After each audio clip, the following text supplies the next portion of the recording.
Hello my friends, what's going on today? I ask what's going on today as an intro just to start myself talking, but I would actually like to hear how your day is going if you care to leave a comment and let me know what state this video finds you in. This video will be very raw, very casual, very point of view, few edits, maybe a little bit of B-roll, but mostly just to talk about my first impression and experiences with the new Denon A10H receiver, which is a 13 channel, 13 power amp receiver that I have stuffed underneath my center console here. So to get the video started, I figured I would talk about my room, which is sort of casually lit. Now this room is in the middle of a one-bedroom apartment. I am using the living room space as my home theater, and I will walk around this space as best as I can right now to let you know what I have in place. So let me do the tour, talk about the speakers that I have, and I will use a flashlight where possible to talk about things that are hidden. Let me just get some light on in here. It is very dark because it is a theater space. The room is essentially wrapped in dark fabric to act as sound damping. This fabric prevents a lot of the reflections that you would typically hear with a space like this. They are just blackout curtains that I have used command strips to attach along the ceiling. You see here, they are just hanging from the wall, so nothing is permanent in here. I have a height channel solution, which I won't talk about in detail, but you can just see what I'm talking about. And the reason why I don't talk about it is because I plan on securing the design in such a way, it's not completed yet, but I would much prefer not to have any more of my audio ideas get ripped off by people in the world. So I'm not talking about those, but I do have height channels that are positioned above me. So for the speakers, we are using the Monolith Encore series. These are the T6s for the towers left and right. I have positioned under my TV a B6 model. This is a bookshelf speaker that I'm using vertically. These are not connected. These are not connected. These are connected. Radiant Acoustic Clarity 6.2s are connected to the computer. The computer system basically acts as a central hub. Power control here. The computer is 2-channel, powered by SMSL. And the main theater system, left, center, right. My surrounds are over here. The Bucart Audio A10s are not connected right now. I'm currently looking for an XLR preamp solution for my 2-channel so I can run powered monitors out here. And then the Radiant Acoustics will go sort of in and out of that system with power amps or powered speakers, so I can swap back and forth, and the 2-channel room, which is also up and loaded. I will be recording and talking about some of my 2-channel experiences with the new Buckeye amps a little bit later on. Different video, so check that out. Watch the previous videos for updates. So moving around to the side, Monolith Encore series. These are C6. And as you can see, the logo is turned sideways. That's because these are actually center channels that are supposed to be horizontal, but I have chosen to turn them vertical like a monitor. Same thing with around the rear, flanking my DVD and, well, not DVD, but Blu-ray and 4K selections. Yes, I have a bike and stands and a vacuum in here. It's because I don't want to look perfect or pretend that I am someone better than anybody else. This is the way we live, so I record and shoot the way I live. There's no reason why I would need to position myself or make myself look different just for a video. It's not the kind of person I am. It's not the channel I'm building. So 2 channels on the rear, and then wrapping around to the side, same on this side. So the floor is essentially 7 speakers, and we have the 0.2 and 2. So we have the Monolith THX satellites. These are a coaxial design, just suspended from the ceiling in my own clever way. So these are my height channels, and they do point down at my listening position on this angle. So I am sitting here in my gaming chair, and my height channels are pointing down at my listening position. So now that we've got the speaker layout, what say you have a look at where I have my Denon receiver. Now, this apartment's very dusty. Not the most ideal situation for electronics. I'm working on a solution. So I have my Xbox down here. Very, very dusty, as you can see. Probably not, but it's extremely dusty under here. I had pest control come through and we cleaned up some things. So my power control here, this turns on my AC Infinity lights. You can see how dusty it actually is. Yeah, it's ridiculous. It is what it is. So anyways, the power controls all the lights, power on and off to the TV, the DVD player, all that kind of stuff. And you see that this is built on a coffee table that has a mesh underneath, so everything is vented. And then over to the side, all the cables, and then the receiver is back here.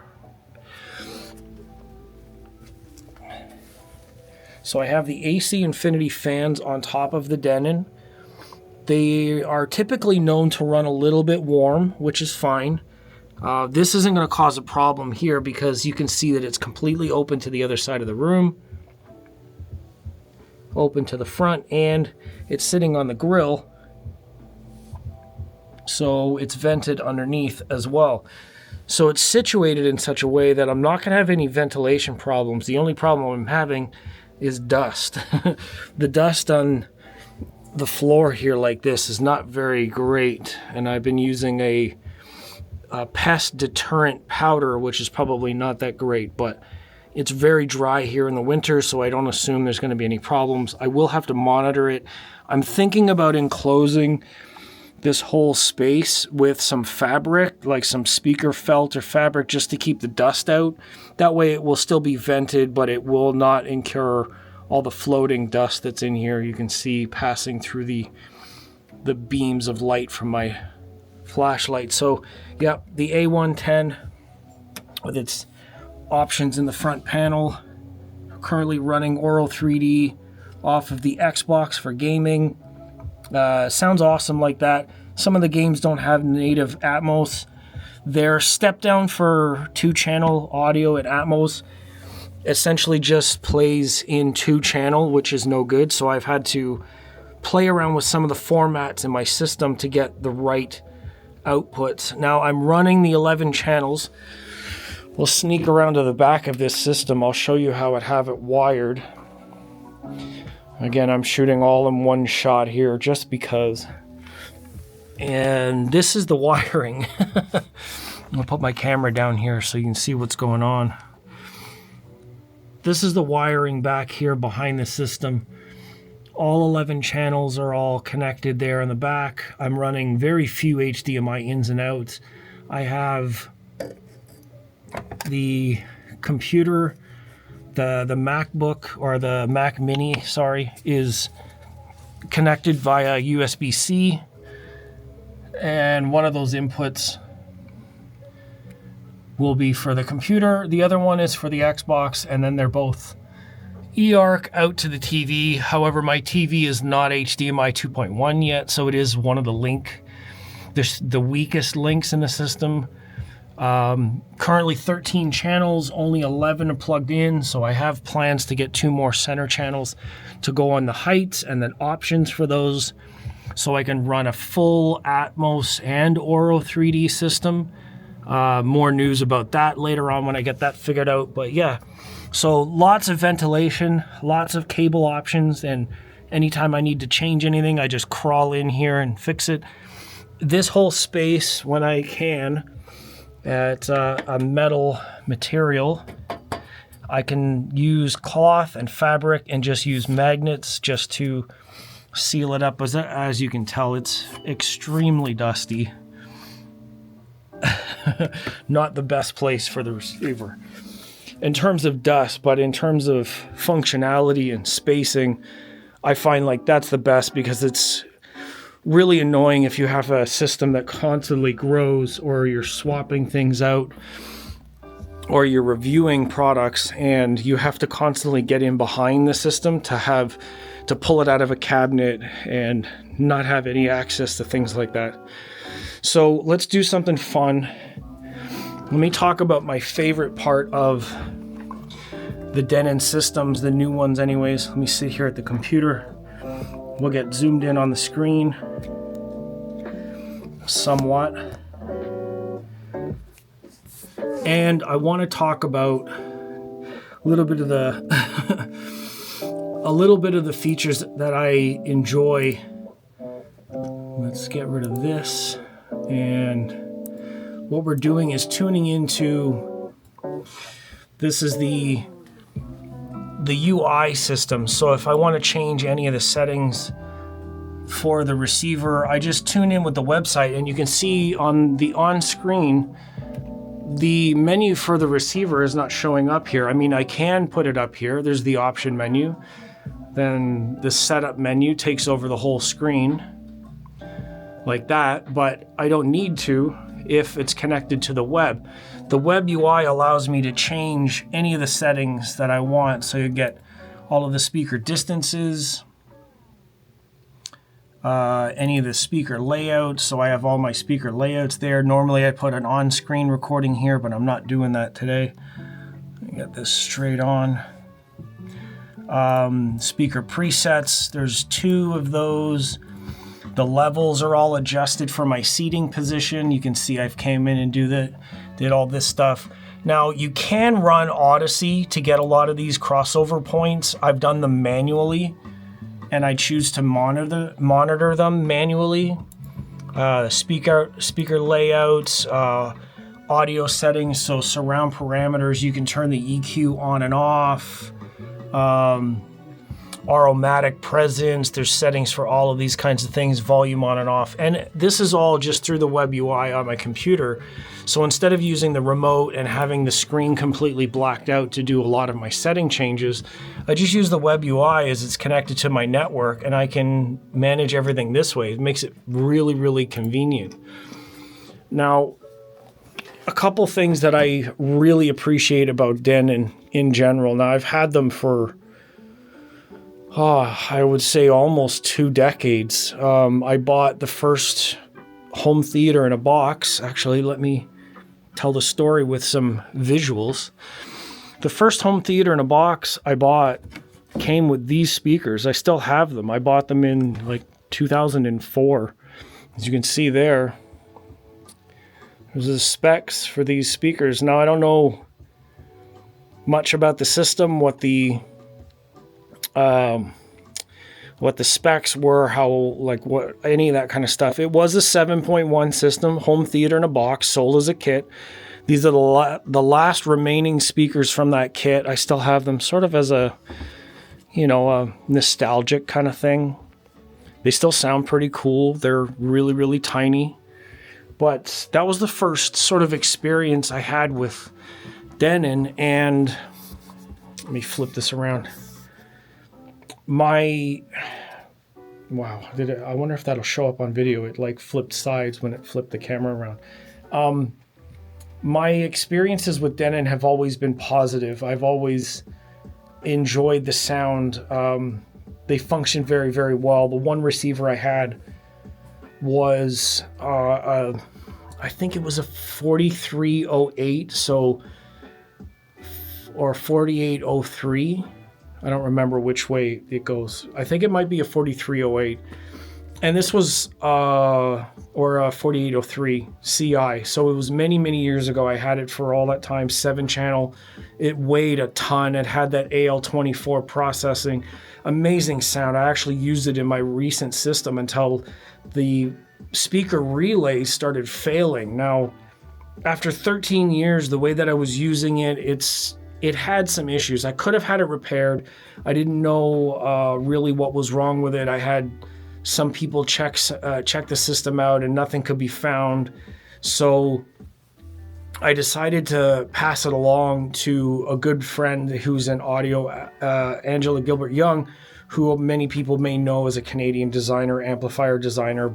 Blue Circle, I believe, are some of the amp names, as well as a number of people have gotten speakers and not speakers, but amps, preamps, power supplies, things like that made and customized, as well as Audiophile Junkie.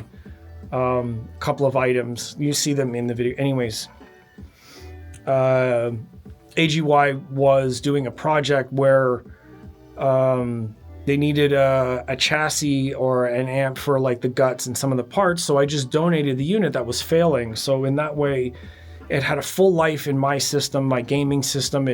It always did really well for me, and then it breathed a second life in this new system or project for AGY.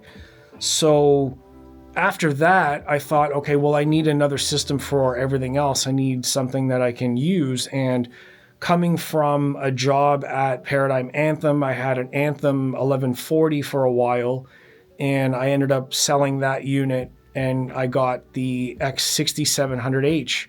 And then the next year they came out with the 6800 and 3800 and 4800. So I was like, oh, this new web UI and the new interfacing menus were updated. So I had the 67 for a couple of years. And then unfortunately, the same kind of thing happened with that unit, where the unit had power relay issues similar to the previous unit. And you might be thinking, didn't I say I had great experiences with Denon? Why am I talking about all the issues, right? Well, I did end up buying the A10H based on all of the good things that I had with the system.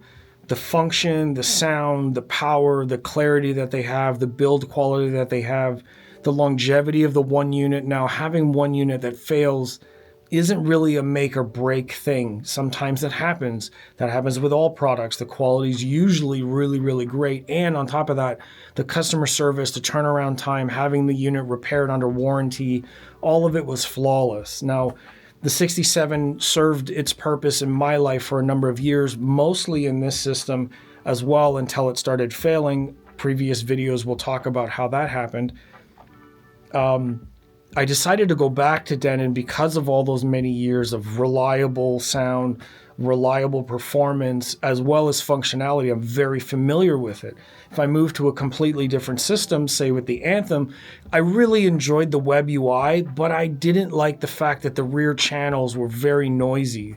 The noise floor in the surround channels, which are Class D versus the AB amps that are up front. If you look into the specs, you'll see that the amps in the front and back are actually different inside the chassis.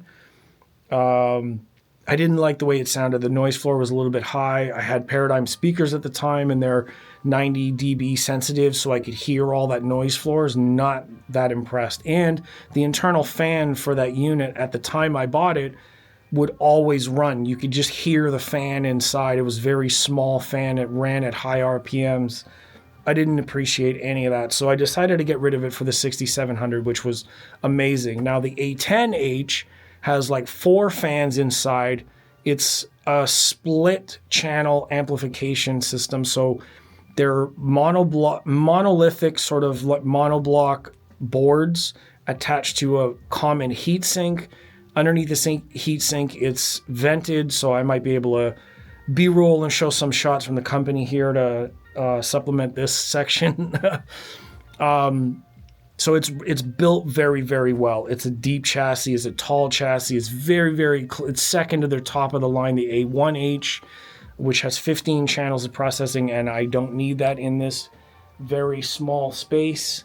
I felt that 13 was going to do well. It has the option of doing the Oro up channel, so I'm able to use the height channel setup that I have, and I can put another set of height channels down the middle here, which will be right above my listening position, which will allow me to have proper Oro setup as well as Atmos setup in the same room. Check out Elon Osborne's channel for a setup that he's doing. He's also got a unit that allows for these different kinds of setups in the same room. I'm very, very excited to see what he does about that channel. I'll also comment below how many times other reviewers comment and shout out other reviewers in their videos. It's just the kind of guy I am. So yeah, the multiple setup with the Denon A10H is going to allow me for two systems, mostly for gaming, but also for video and playback. Now I know that Oral 3D discs and native content is not common here in North America. However, I do like the format. I like that there's options for presence, and I like that it takes over from the game data and the soundtrack that are in the Xbox system and upscales it or up mixes it into Oral 3D and Oral formats for a really immersive gaming experience. That's a big reason why I decided to go this way. Denon has always been reliable for me, despite some of the longevity issues with some of the parts. Now, I don't know that it's my fault or the system's fault or it's hard to tell.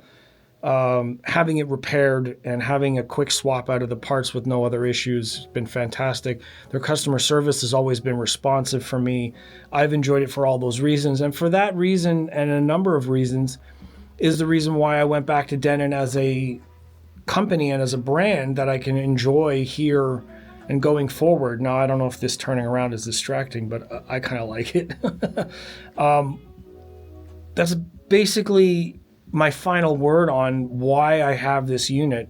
I can't really show you any demos. There's no real menus or settings that I can go through. All of the setup stuff is going to be online. There's many other people out there who have this unit or similar units that you can talk about, or they will talk about how to set it up, the Odyssey settings, which I don't use. I manually measured everything. I have literally 2 tape measurers right here within arm's reach at all times, so I can measure everything that I need. I know that a lot of people would say that measurements don't matter, but I also know that we've all measured at some time or another, so I don't want to hear that argument. So that's it for me. I'm going to leave it at that. Hopefully I can capture some B-roll shots and mix into this video. I wanted to do raw because a friend of mine that I saw on a podcast lately with Scott and Kat, Living It with Scott and Kat podcast, Home Theater Denmark, a new subscriber and a friend, said, hey man, where's this video? You got to do this video. And I said, yeah, I'm kind of working on it. And we talked about just doing it raw. So I hope this video is raw enough for my friends and fans, something to look at, even with the pizza pants that I got going on. I do things differently around here. And like I said, we're all just humans. I've got my snacks behind me here, garbage pail on the floor. I'm not cleaning anything up to make myself look better than I really am just for YouTube. I don't see the point in that. We're all just living life and trying to get the best out of it. I'm going to show you who I really am and how I really do it, instead of being pretentious and trying to put on a face. Now, I know that companies and brands like to present themselves as being this top-notch, professional, shiny, clean, and maybe their clients are well-to-do and they want this, princess treatment. Not to say that it's a bad thing. I like luxury when I can afford it. But to be honest with you, I really can't afford it. I'm in a 1-bedroom apartment where I've converted 2 rooms into audio spaces. I'm pretty dedicated to this. I'll get to that luxury life when I can afford it. That's enough for me. I've said 3 or 4 times now. I'll let you go with that. So Denon A10H, my new home theater system, set up, running, flawless in the first couple of weeks of use. Setup was pretty easy. I did it all manually. Tuning and tweaking over time helps me learn more about what the system's capable of. When I get the upgrades done for the height channels, there will be another video for that to show and share. So without further ado, enjoy the rest of the weekend. Hopefully your Valentine's Day was great. This video will probably go out in the following week after February 16th, 17th. It's currently the 15th. I have 2 or 3 videos to shoot today, then edit, so we'll see what happens. But anyways, for me, I will see you in the future. If you have any thoughts or comments, you've watched previous videos for any other comments and information, I'll try to link everything I can in the description or in the comments later on. Ask anything you want, I'll respond. And I'll see you in a future video. Take it easy, be well, enjoy listening. Yes, have a fantastic day.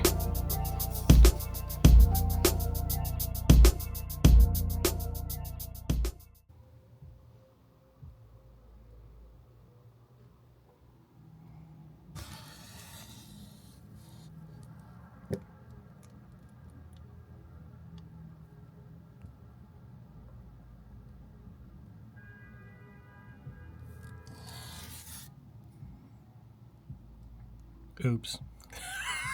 B-roll.